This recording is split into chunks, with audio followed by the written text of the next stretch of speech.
Rights के management से बातचीत करता हूं। ये एक पीएसयू कंपनी है। इसने अपनी चौथी तिमाही के नतीजे पेश किए हैं और नतीजे मिक्स बैग या राधा थोड़ा सा कमज़ोर ही कह सकते हैं, जहां पे प्रदर्शन बहुत स्टेबल दिख रहा है। वहीं पे अगर आप घरेलू और बाहर के जो कंसल्टेंसी बिजनेस देखेंगे वहाँ पे थोड़ा सा दबाव है। हालांकि Q4 में रोज़ाना एक नया ऑर्डर मिला है, लेकिन किस तरह से आगे की रास्ते तय करेगी ये कंपनी, इस पर हम बातचीत करें कंपनी के सीएमडी राहुल मित्तल से। राहुल जी, बहुत बहुत स्वागत है आपका सर। नमस्कार जी सर, नंबर थोड़ा सा डगमगाए हुए हैं क्या? जी नमस्कार। नहीं, देखिए ऐसा था कि अगर आप नंबर्स में डीप डाइव थोड़ा करें तो हमने शुरू कहाँ की साल की और कहाँ हम एंड किए। जो हमारी दो मेन चैलेंजेस थी जब हमने साल शुरू किया था कि हमारा जो एक्सपोर्ट ऑर्डर बुक है वो 100 करोड़ से करीब कम था। 4 साल से हमें कोई ऑर्डर नहीं मिले थे, कोविड और कोविड के बाद। और दूसरा जो हमारा एक क्वालिटी एश्योरेंस बिजनेस है, जो हम करीब 40 साल प्लस से मेजर क्लाइंट इंडियन रेलवेज है, जिसका हमारा बहुत मार्जिन था इस बिजनेस में, वो फर्स्ट टाइम कॉम्पिटिटिव बिडिंग से 4 लोगों के बीच डिवाइड हुआ और रेट्स भी गिरे।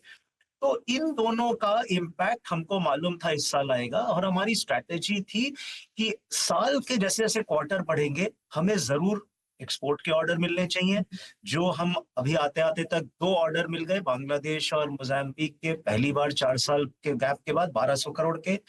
इंस्पेक्शन बिजनेस में हम लोगों ने साल के अंत आते आते तक रिकवर कर लिया कॉस्ट, जो हमारा था रिकवर कर लिया ग्राउंड। हमने नॉन आईआर क्लाइंट्स को करीब 50% प्लस कर दिया, तो उल्टा हो गया हमारा, ये मेजॉरिटी हो गया। और तीसरा जो हमारा कोर बिजनेस है, प्रोजेक्ट कंसल्टेंसी, उसमें 10% ग्रोथ हुई ईयर ऑन ईयर। तो जिससे जो हमारा इम्पैक्ट था इन चैलेंजेस का, हमने पूरी कोशिश की है कि उसको मिनिमाइज कर पाए। ये हमारा साल कंसोलिडेशन का था, और with this positive trend sequentially ये कमिंग एफवाई में आपको डेफिनेटली और पॉजिटिव नंबर्स दिखेंगे।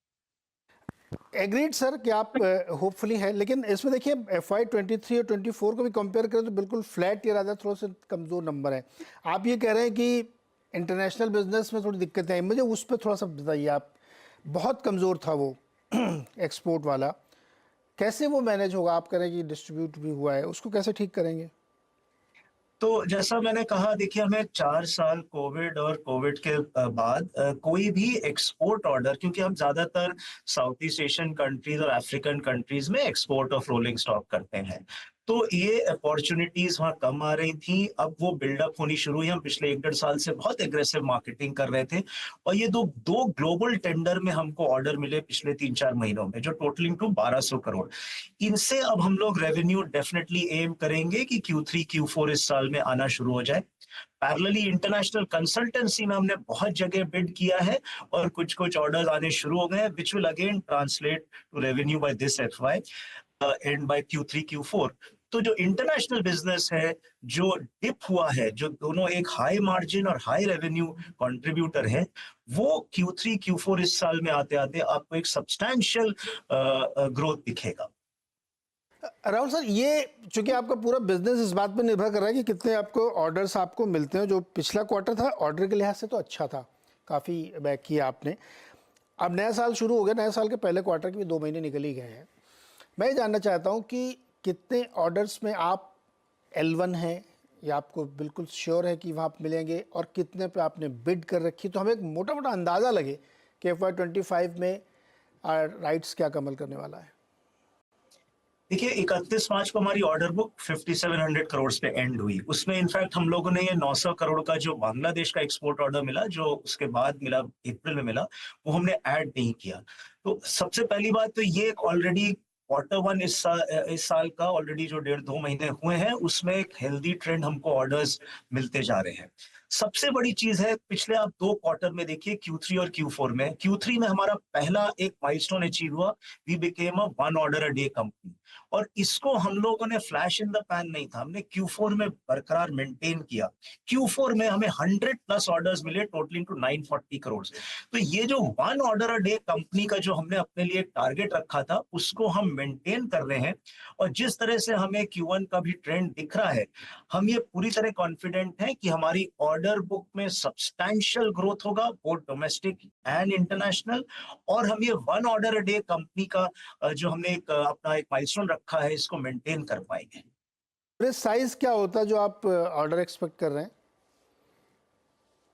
जी, हम लोग ने बहुत जगह बोथ डोमेस्टिक और इंटरनेशनल में बिड किया हुआ है, और जिस तरह से जैसे मैंने कहा जहां-जहां हमें ऑर्डर्स पिछले 2 महीने मिले, आप देखें हमें जो हमारी स्ट्रेंथ है, हमारे 13 डिफरेंट वर्टिकल है covering all areas of infrastructure. पिछले 2-3 महीने का भी आप ट्रेंड देखें, हमें रोपवे का ऑर्डर एक मिला, हमें बहुत अच्छा एक पीएम विश्वकर्मा योजना के तहत इंस्पेक्शन क्वालिटी एश्योरेंस का ऑर्डर मिला, हमें लॉजिस्टिक्स प्लान का ऑर्डर मिला, हमें जम्मू साइज कश्मीर क्या में होता है सर? राहुल सर, इनका साइज क्या होता है जो ऑर्डर्स आपको मिलते हैं, ऑर्डर्स अ डे, तो कितना साइज होता है इनका जनरली? देखिए, हमारे 3 ब्रॉड स्ट्रीम्स हैं, कंसल्टेंसी, एक्सपोर्ट और टर्नकी। इन सब के ऑर्डर साइज फर्क होते हैं। कंसल्टेंसी बाय नेचर छोटे ऑर्डर साइज होते हैं। एक्सपोर्ट ऑफ रोलिंग स्टॉक एक दूसरे एंड पे हायर नंबर होता है, लार्जर साइज ऑर्डर का होता है। और जो टर्नकी है वो भी एक हायर ऑर्डर साइज होता है। जैसे अभी हमें एक 400 करोड़ का आईआईटी भुवनेश्वर का ऑर्डर मिला, बट कंसल्टेंसी के ऑर्डर्स नॉर्मली 10 से 15 करोड़, 5 करोड़, 10 करोड़, 15 करोड़ के होते हैं। एक्सपोर्ट ऑफ रोलिंग स्टॉक ये 900 करोड़ का था। तो ब्लेंडेड मिक्स में हम एम करते हैं, क्योंकि ये कुछ हाई मार्जिन के ऑर्डर्स होते हैं, कुछ लो मार्जिन के होते हैं। हमारा ब्लेंडेड मिक्स में ये एम रहता है कि एक तो नंबर 1 ऑर्डर अ डे हो, और substantial growth in order book more than our projected revenue, ये डेफिनेटली होनी चाहिए। और ये होगी, हमारा जो एक्सपेक्टेशन, जो ट्रेंड दिख रहा है, ये FY 24-25 में ये हम डेफिनेटली अचीव कर पाएंगे।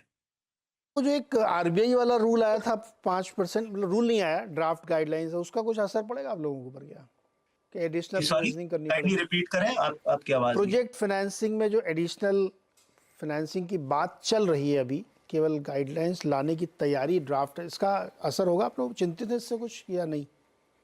नहीं, देखिए, हम लोग we are a debt free company, हमारा बिजनेस मॉडल कंसल्टेंसी का है, हमारा लो कैपेक्स है, दैट्स व्हाई हम अपने शेयर होल्डर्स को बहुत अच्छा रिटर्न देते हैं। 95% प्लस हमारा डिविडेंड पे आउट रेशियो रहा है पिछले साल का। सो और जिस तरह से इंफ्रास्ट्रक्चर की अपॉर्चुनिटीज अक्रॉस सेक्टर्स आ रही हैं, हमें नहीं लगता कि इसमें हमें कोई इम्पैक्ट आएगा। ओके राहुल सर, बहुत बहुत शुक्रिया जुड़ने के लिए, हमारे से बातचीत करने के लिए, और देखते हैं FY 25 कैसे पैन आउट होता है, जो कि आपने बहुत बड़े बड़े प्रॉमिस किए हैं सर। एन ऑर्डर डे बड़ी थिंग है, चलिए देखेंगे हम लोग इसको।